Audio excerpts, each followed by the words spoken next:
Si bien es cierto que el político suele sustentarse en una ética de la responsabilidad y el científico en una ética de las convicciones, esto no implica que el político sea necesariamente sucio y acomodaticio y el científico puro e inmaculado. En el mundo científico, dicho sea de paso, las internas políticas suelen ser encarnizadas, ¿o no? Ni tampoco que el político siempre deja de lado sus convicciones y el científico es siempre políticamente irresponsable. Implica así que el mundo de las acciones suele obedecer a una lógica distinta que el mundo de las ideas. De ahí el consabido divorcio entre proyectos políticos y los posibles aportes de científicos e intelectuales. Pienses en el repetido ciclo de euforia y decepción que movió a los intelectuales respecto del trotskismo, del peronismo de los 70, del alfonsinismo, de la alianza, y ahora también aparecen algunos decepcionados del kirchnerismo. Quienes alguna vez cumplimos funciones públicas sin abandonar el trabajo en estas disciplinas, sabemos cuán complejo es este equilibrio y cuán cierto es el dilema que Bobbio plantea con lucidez. Bueno, aquí está el presidente de la universidad. Cuando nosotros, quienes alguna vez nos hemos metido en funciones públicas y todos los que estamos, algunos de acá estamos aquí, hemos cometido esa aventura, el 50% de la gente te palmea la espalda y te dice: me parece bárbaro que vayas, que te comprometas, necesitamos gente como vos. Y el otro 50% te dice: pará, si estás bien en lo que estás, ¿por qué te vas a meter? Digamos que son todos expertos en Bobbio, aunque no hayan leído a Bobbio, porque es parte del sentido común. Que nadie reclame una solución al dilema porque no la hay. Solo sé que los extremos de ese dilema, el científico puro que abandona toda forma de compromiso social, el político puro que abandona cualquier referencia a valores o a convicciones, resultan poco útiles y a menudo nocivos para el desarrollo saludable de una democracia.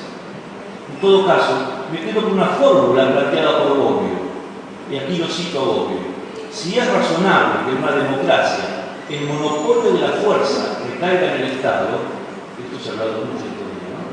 Repito, si es razonable que en una democracia el monopolio de la fuerza recaiga en el Estado, la función de científicos e intelectuales consiste en que nunca ese monopolio de la fuerza se confunda con el monopolio de la verdad.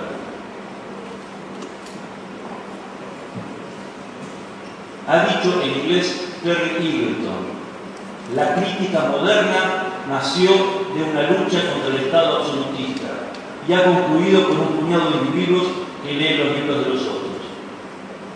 Y así es. Por estos días vemos con cierta desazón que los científicos e intelectuales parecen estar cada vez más excluidos del espacio público, incluso a pesar de los esfuerzos de integración que se han hecho desde el Estado. Es evidente que no se trata de un problema argentino, es hasta donde puede verse un problema global. ¿Cuál es la razón? Una hipótesis se detiene en las ilusiones perdidas. Quemados por la leche de la derrota, podríamos decir, los intelectuales ven la vaca del poder y se largan a llorar. A mí me interesa más otra hipótesis, la que planteó el sociólogo Pierre Bourdieu en un artículo del 92. Según Bourdieu, ya no existe aquel dilema que planteó Bobbio entre autonomía y compromiso, entre traición y deserción. Y la razón de este cambio es bien visible. El enemigo es otro. Y la estrategia, por tanto, debe modificarse. Un intelectual podía comprometerse contra el fascismo o la barbarie nazi, contra la omnipresencia represiva del Estado soviético, contra las más variadas dictaduras que se instalaron en nuestro continente, o contra el imperialismo norteamericano, o contra lo que fuere. La consolidación del proceso conocido como globalización, que implicó en América Latina las nuevas agendas de reforma estructural del Estado, conlleva lo que Pierre Bourdieu llama nuevas amenazas. Los intelectuales cada vez más excluidos de las polémicas de interés público, las universidades cooptadas por la lógica de las empresas, la producción de vanguardia reemplazada por los empates de la producción comercial, la instauración de una nueva tecnocracia de la comunicación, la proliferación de tutólogos, me gusta esta palabra italiana, nosotros llamaríamos opinólogos, ¿no? Como caballos de Troya, a través de los cuales la heteronomía, dice Bourdieu, penetra en el campo de la producción cultural. Estas reflexiones, claro, no son nuevas y reconocen un célebre antecedente. En 1938, el gran filósofo alemán Theodor Adorno debe exiliarse de Alemania por el nazismo y se radica en Estados Unidos. 6 años después publica Dialéctica del Iluminismo, un libro fundamental escrito por Max Horkheimer. En el prólogo de 1944, los autores, emigrados del régimen nazi, se enfrentan a la sociedad norteamericana y se preguntan cómo la humanidad ha podido hundirse en, comillas, un nuevo género de barbarie. Se trata de una barbarie lenta y destructiva, de un virus que va adormeciendo nuestras neuronas sin campos de concentración ni cámaras de gas, en la que el consumo ha corrompido el arte, los medios de comunicación neutralizan lo original y banalizan todo. El valor de cambio ha desplazado el valor de uso y la cantidad a la calidad. El ciudadano crítico y activo se ha vuelto un consumidor acrítico y pasivo, y todo ingresa en una inmensa maquinaria digestiva de la que, aunque seamos conscientes de ella, invariablemente formamos parte. En la oportuna metáfora de María Esther Giglio, el panorama se nos presenta como un mar que tiene la extensión de un océano y la profundidad de un charco.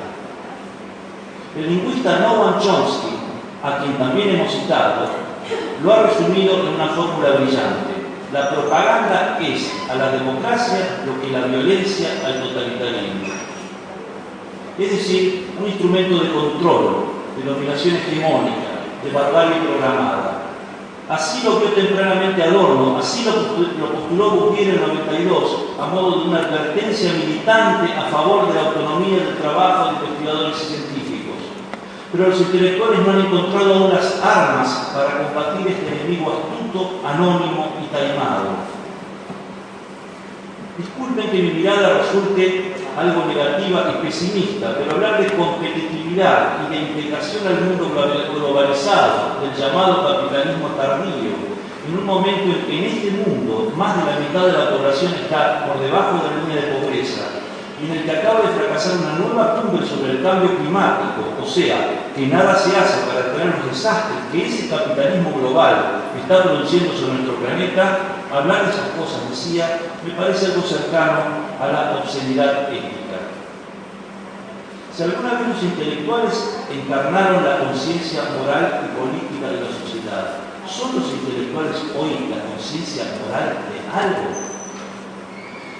El cultivo del pensamiento y de la inteligencia que a todos nos compete no debe ser una prerrogativa de tipo moral, y esto por dos razones. Por un lado, porque existen modelos de conductas admirables, ejemplares, en personas que ni siquiera terminaron la educación primaria. La segunda razón, porque buena parte de los tipos que saquearon y destruyeron este país ostentaban posgrados en Chicago, en Harvard o en el MIT. Cierto es que existieron y existen intelectuales de la trayectoria cívica y política que todos reconocemos, pero también existen carpinteros o mecánicos dentales de los que podemos decir lo mismo. De modo que la lección es abandonar la soberbia y la pedantería de los que creen que porque leyeron más son mejores. Tendríamos que demostrar por qué los medios deben incluirlos en el debate público antes de quejarnos sistemáticamente por ser excluidos. Es el primer paso, en mi opinión, para encontrar una voz en el espacio social y ser escuchados. Vuelvo al final de esta charla sobre el tema de la doble dependencia y de los aportes que podemos hacer como científicos e investigadores al bien común. Porque, en mi opinión, no se trata de exhibir la excelencia como una cucarda, de utilizarla para aumentar las categorías o ocultar la currícula. Se trata de acumular capital simbólico para que nuestra voz sea más potente, para que el tan repetido aporte a la comunidad se haga realidad, para que podamos ver que alguna de nuestras investigaciones ha podido, aunque sea en mínima medida, incidir en el presente, atenuar el dolor, reducir la desigualdad, hacerse cargo de los retos de un país y de un mundo que a menudo nos sumen en la perplejidad y en el desaliento. No hace mucho hubo quien, como ejemplo de la imposibilidad de hacer nada productivo para la sociedad, me habló de quienes estudian la antigüedad clásica. Dicho más claramente, hay disciplinas en las que se puede servir a la sociedad de un modo más evidente, pero si estudias, por ejemplo, filología griega, ¿qué diablos puedes hacer por la sociedad? En ese momento recordé a mi querida profesora de filología griega que aquí fue premiada hoy, y que está aquí entre nosotros.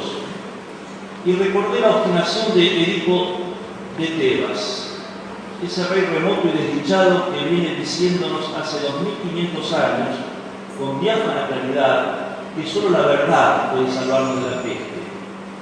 Le recordé la Trinidad de Antígona, aquella muchacha emblemática que se enfrentó al tirano solo para recuperar el cuerpo de sus hermanos muertos y poder sepultarlos, y en ese enfrentamiento dio su vida. Creo que quienes hoy tenemos más de 40 años y menos en este país, solo si fuéramos cínicos o ignorantes podríamos seguir preguntándonos qué de útil nos puede aportar la filología griega. Nada menos que una dimensión humana de nuestras acciones, una profunda reflexión moral sobre las conductas y la necesaria convicción. El héroe no es el que se luce una pena, sino el que jamás acepta el destino como una fatalidad, el que se enfrenta al poder despótico y en eso juega su propia existencia.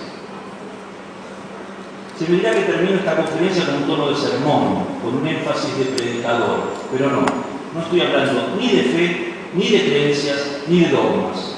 Estoy hablando del poder del conocimiento, de un necesario debate sobre una ética laica que guíe nuestras conductas, de las convicciones ideológicas que nos movilizan y de las utopías que aún hoy merecen marcar el norte de nuestro